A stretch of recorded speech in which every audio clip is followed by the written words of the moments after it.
రేయ్ గన్ను కింద పడేసి అలాగే కూర్చో.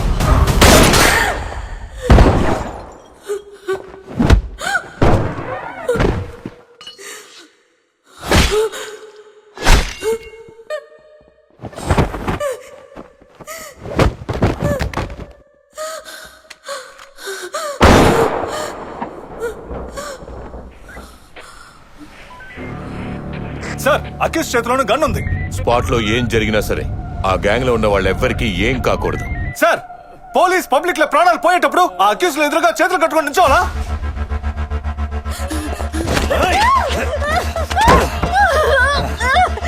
అరెస్ట్ చేయండి, మాట్లాడించండి. వాళ్ళ నోట్లోంచి వచ్చే ఒక్కో మాట ముఖ్యం. అంతకు మించి ఇంకేం జరగకూడదు.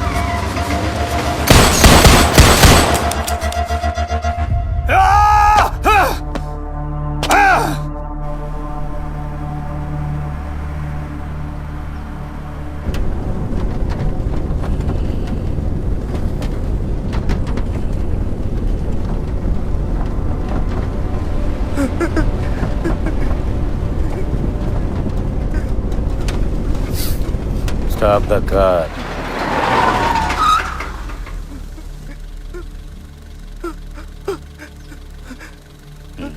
మ్యూజిక్ డైరెక్టర్ లే సీట్లో కూర్చో. Play music, Singh song.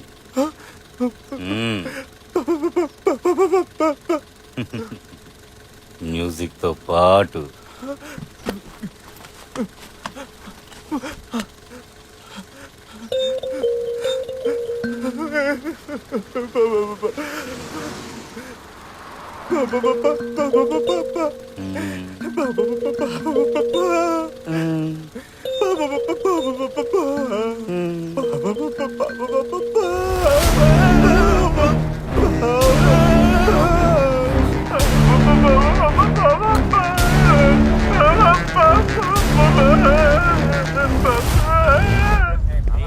పెళ్లి ముహూర్తం పెట్టిన వ్యక్తి ఈ ఇంట్లోనే ఉన్నాడంటావా?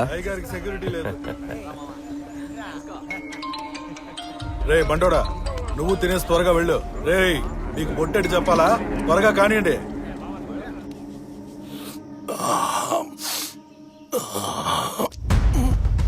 అందుకే బెల్సా దగ్గర పౌడర్ ఉందని చెక్ చేయమని చెప్పాను కదా. ఇక అంతే, దేవుళ్ళు అన్ని వైపులా రౌండ్స్ లో ఉంటారు, మనం దొరికిపోతాం. సరే, ఇప్పుడు ఏడ్ చేయాలో అది మాత్రం చెప్పు. ఇక్కడ ఎలాంటి సమస్య లేదు. పెట్టిన ముహూర్తానికి పెళ్లి జరిపించేయచ్చు. కానీ సమస్య అంతా ఆ డ్రైవరు కూడా ఉన్నవాడు, వాళ్లే విట్నెస్. కేసులో బుక్ అయిపోతామన్నా.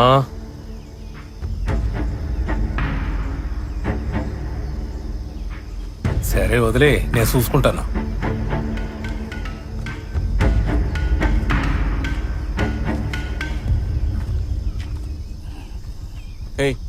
సార్ భాస్కర్ ఫోన్ చేశాడు.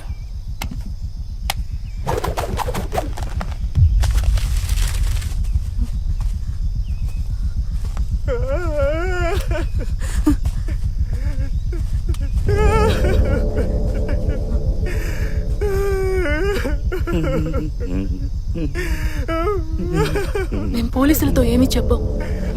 ప్లీజ్ మా ఇద్దరిని వదిలిపెట్టండి. మీరు చెప్పినట్టుగానే కదా నడుచుకుంటున్నాం.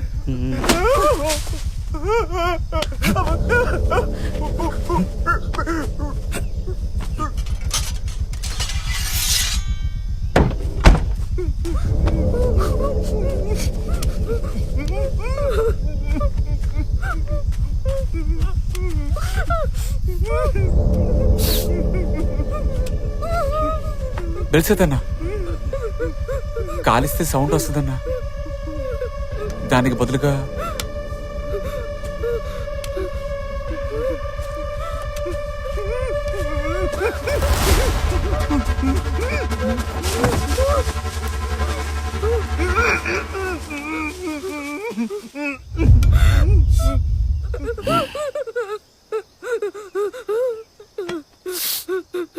ఏనా మైండ్ మారుతోంది.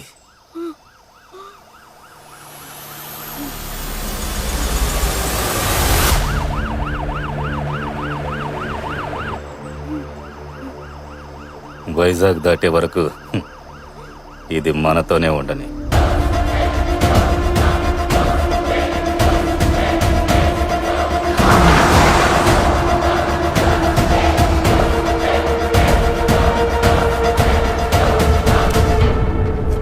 ఆర్కే బీచ్కి ఎంతసేపు అవుతుంది?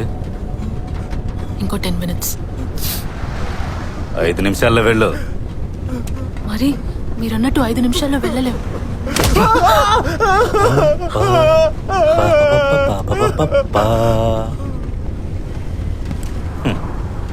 నీకు అప్పుడే డబ్బులు ఇచ్చి వేరే బండిలో వెళ్ళమని చెప్పారు కదా.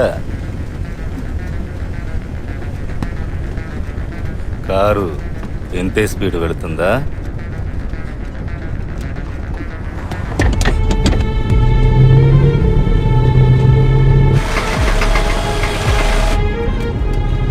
కారు ఈ స్పీడ్ కన్నా తగ్గిందంటే వాడి తల మీద పడ్డ అలాంటి దెబ్బే నీకు తగులుతుంది.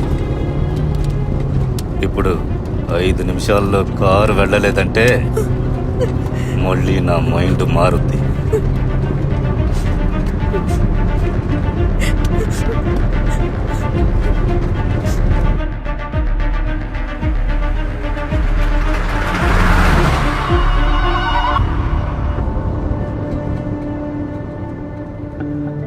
ఎందుకమ్మా కోపడుతున్నా? నాన్న చెప్పేది అందరి మంచి కోసమే కదా, నీకు తెలీదా? ఏరియాలో అందరి మంచి గురించి ఆలోచించే మీరు మా గురించి ఎప్పుడు ఆలోచించారు చెప్పండి? అసలు మీరు తప్ప మాకు ఇంకెవరున్నారు? కొంచెం ఆలోచించండి.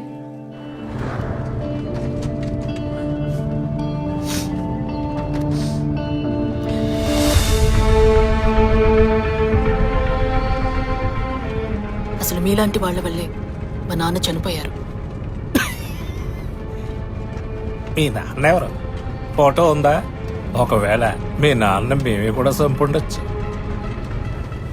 ఆయన చనిపోయింది ఎలాగో నాకు తెలుసు. నేను దాని గురించి అనడం లేదు. ఒక కుటుంబంలో ఆ ఇంటి పెద్ద చనిపోయారంటే ఆ కుటుంబం చెదిరిపోతుంది. డబ్బు కోసం ఓ మనిషి ప్రాణాల్ని ఎలా తీయగలుగుతున్నారు మీరు? అది నీ తల్లినే అడుగు. తను కూడా నాలాగే ఒక సాధారణమైన ఆడదేగా.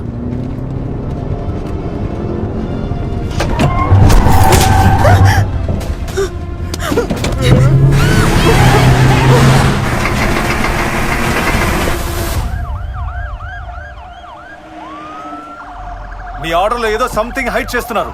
అసలు మీ ప్లాన్ ఏంటో అర్థం కావట్లేదు. కానీ ఈ కేసుని మీ ఇష్టానికి లాగడం వల్ల ఇంకా ఎందరు చేస్తారో నిజం తెలియకుండా ఇక కోఆపరేట్ చేయలేను. సింపుల్. మా అబ్బాయిని చంపిన వాళ్ళని అదే విధంగా చంపాలి. అందుకు ఈ గ్యాంగ్ ని ప్రాణాలతో పట్టుకోవాలి. వీళ్ల వెనక ఉన్న ఏజెంట్ ద్వారా ఎవరు మా అబ్బాయిని చంపమన్నారో నాకు తెలియాలి.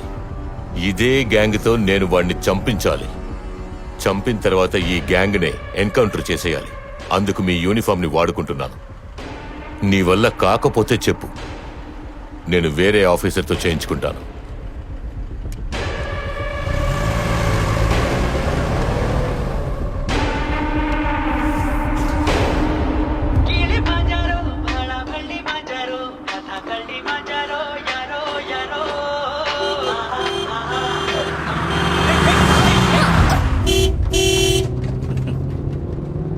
సార్, నీకు కామెడీ చెప్పనా? చనిపోయేవాడు మనోళ్ళే ఇంట్లో కూర్చోబెట్టి తిండి ఎడుతున్నాడు. ఏ మాటకా మాట. మధ్య వెంకట్రావు మంచోడు. ఆడి మంచితనాన్ని పొగుడుతున్నావు, సంపాలని జాలేస్తుందా? ఆడిని చంపేసి వచ్చి పొలాలు అమ్మస్తున్నాడు. తర్పణం వదిలేస్తే పోలా? ఇట్టంటోళ్ళు లేకపోతే మన బతికేలా? అది కాదు చెప్పడా, నువ్వు ఓ చోట నుంచోనున్నావు. నీ కళ్ళెదురుగా ఎవరైనా కింద పడ్డారనుకో, అప్పుడు నువ్వేం చేస్తావు? వెంటనే చేయందిస్తావుగా లేవనెత్తడానికి. అలాంటిదే నమ్మ జీవితం కూడా. ఎవరినో వెతుక్కుంటూ వెళ్ళి మనం సాయం చేయలేకపోవచ్చు, కానీ మన చుట్టూ జరుగుతున్న దానికి మనం కూడా బాధ్యులమేగా. నేను చెప్పింది ఇప్పుడు నీకు అర్థం కాదమ్మా. ఏదో ఒక రోజు అవుతుంది.